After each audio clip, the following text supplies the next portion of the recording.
All right, if you're feeling stuck on the first two on your do now, you can see for the first one, you would have gotten c equals -2 in the work for that, and the second one, x equals 10. You can pause the video here and then try the next problem. Once you've done that, go ahead and begin your fluency. Pause your video to do that. And now you're moving on to solving equations level up. These problems get more and more challenging as you go. Remember, draw your line down from the equal sign to show whatever happens to one side, you have to do to the other. The first thing you would want to do is look for parentheses. So if those are there, you'll multiply through. The next thing you're looking for is if you have like terms on the same side of the equal sign, and then you'll combine those. If you don't see that, the next thing you're looking for is, do you have the variable on both sides? So this is an example there. So you want to bring them all to one side. So this would be my first step for that problem. As they get harder, you're going to see that you're going to be combining more and more. Go ahead and pause your video to finish the solving equations level up. Now you're going to look at the number of solutions. Remember, if you end up with a number equals the same number, that means there's infinite solutions that would make the equation true. If you end up with a number equals a different number, that means that there is no solution. There is no way to make the equation true. There's no value that will make the equation true. And if you get the typical x equals a number, whether that's fraction or negative, that means that you have one solution. So go ahead and work on that part there. Now that you finish that, we're going to remember what it means to be a reciprocal. A reciprocal is the flipped fraction. We use that to be able to make an equation equal 1. So I would multiply by 5 over 4 here. Again, that would give me 20 over 20 if I multiply across, which does equal 1. So you're going to just finish practicing writing the reciprocal for each fraction you see here. If your fraction is negative, you are going to include that negative, whether it's in the top or the bottom, but that way a negative times a negative would give you a positive. Go ahead and finish up that section.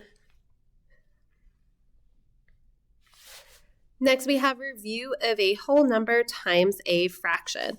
So here's an example right here. We have the fraction 1/2 times the whole number 2. Any whole number can be written over 1.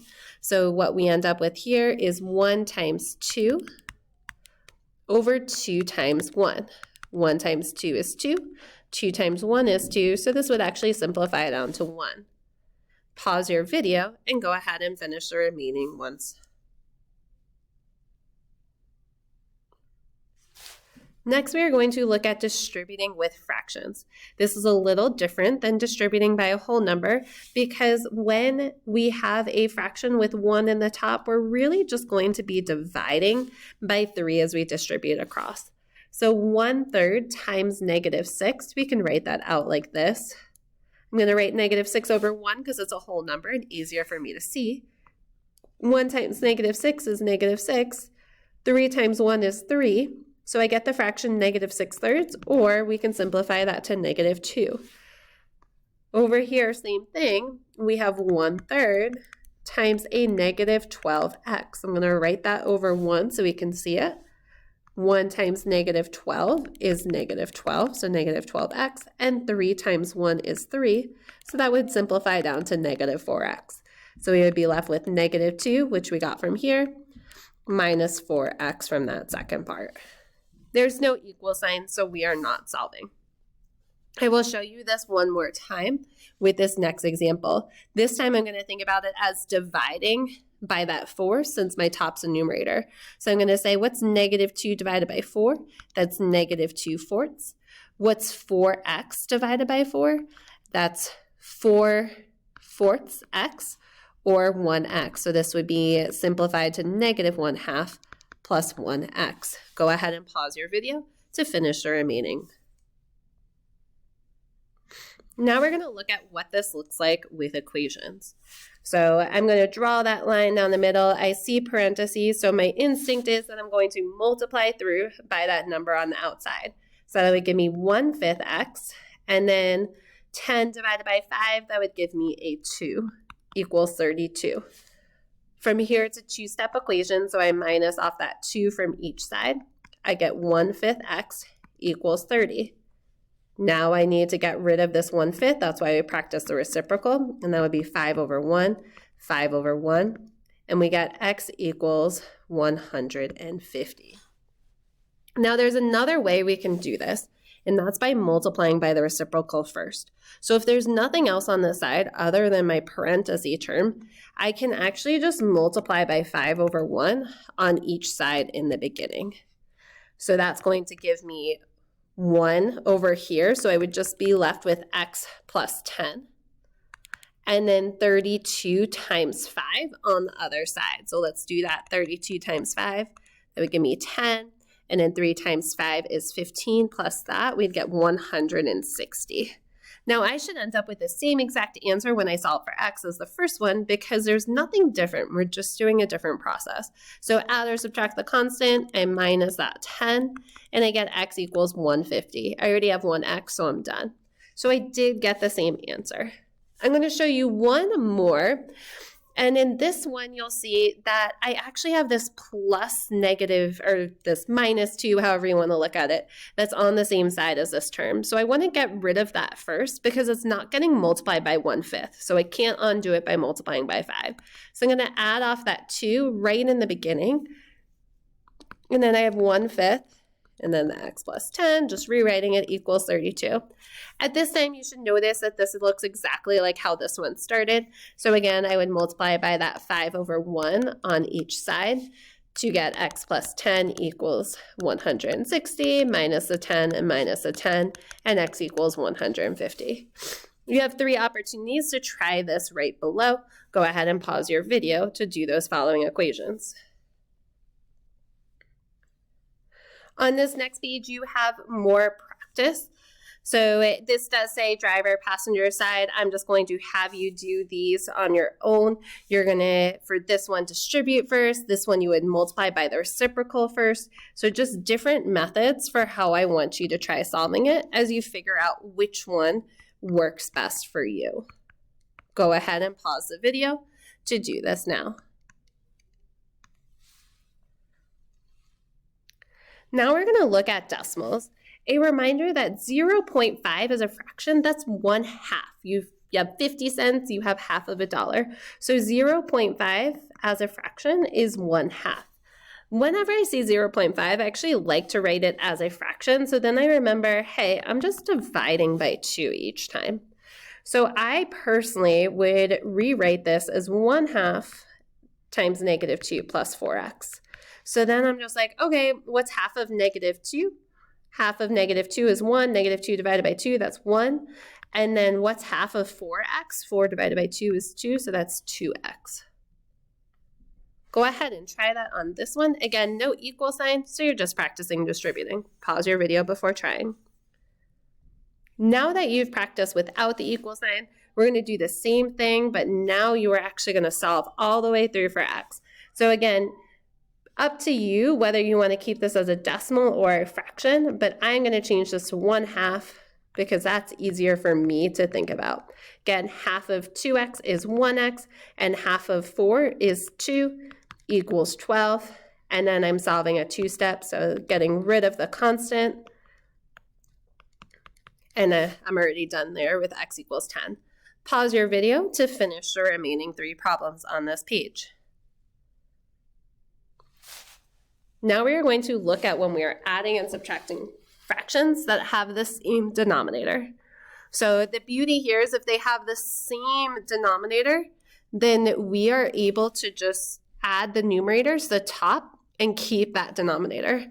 So 1/7 minus 4/7, I'm going to keep the denominator, so keeping 7, and then 1 minus 4 is -3. Again, denominators are the same, 6 and 6, so I'm going to keep the denominator. 1 plus 3 is 4, so I get 4/6. Pause your video to finish up the remaining fractions. Here you're going to practice adding and subtracting decimals. I like to think about this just as adding halves in. So I have 1 1/2, and I'm adding another half to it. So I can line up the decimals if I want. 5 plus 5 is 10, bring down that decimal, and I see I get 2. I also could have just thought about that as adding a half to this half that was missing to get me to 2. Go ahead, pause your video, and finish the remaining problems. Now we're going to make it a little harder. We're going to add and subtract when we have common denominators. We're going to be able to get our denominators to be the same. So here I see I have a 2 and a 4. I know that if I take 1/2 and multiply this 2 by 2, it would become 4. So I'm going to multiply by 2 over 2, multiply the numerator and denominator by the same number, so the denominator is the same as the other fraction. So by doing this, I get 2/4. Now that I have 2/4, I can add it to this other 2/4 because my denominators are the same. 2 plus 2 is 4, and then keeping that denominator. If you want to simplify this, we could see 1. I'm going to model this again. So I'm going to try and change this 3 to a 12 because 12 is that bigger denominator. So 1/3. I'm going to multiply 3 times 4 so I can get that denominator of 12. So I'm multiplying both the top and the bottom, so that gives me 4/12. Now that I've changed it, my denominator is the same, so I can add 2/12 to it, and I'm going to get 6/12. Go ahead and pause your video to try the remaining ones. Just a mistake here. This should have said, this should have had an x there, -6/10 x. For these, it's equivalent expressions, so you're just practicing seeing what you would end up with. So if I multiply through by this 3, I would get 3/2 x minus 6. So I'm looking and seeing which of these match that, and I'm going to circle that answer choice.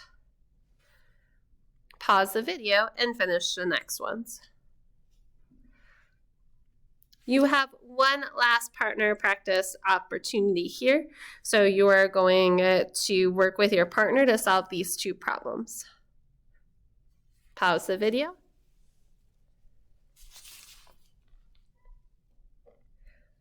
Great. To see if you had done these ones right, I would have changed this to -1/2 times 10x minus 12 equals 36.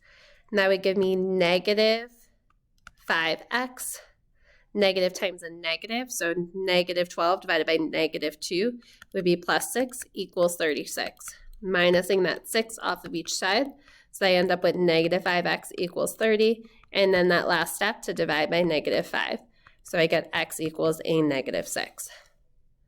On this side, I have 2 options. I can minus off this 5/4 m, but because it's a fraction, I'm going to just stick with distributing through. So I get -1/4 m, and then 8 divided by a -4 is -2, and then plus 5/4 m, and all that will equal 8. Now I see I have to combine like terms on the same side.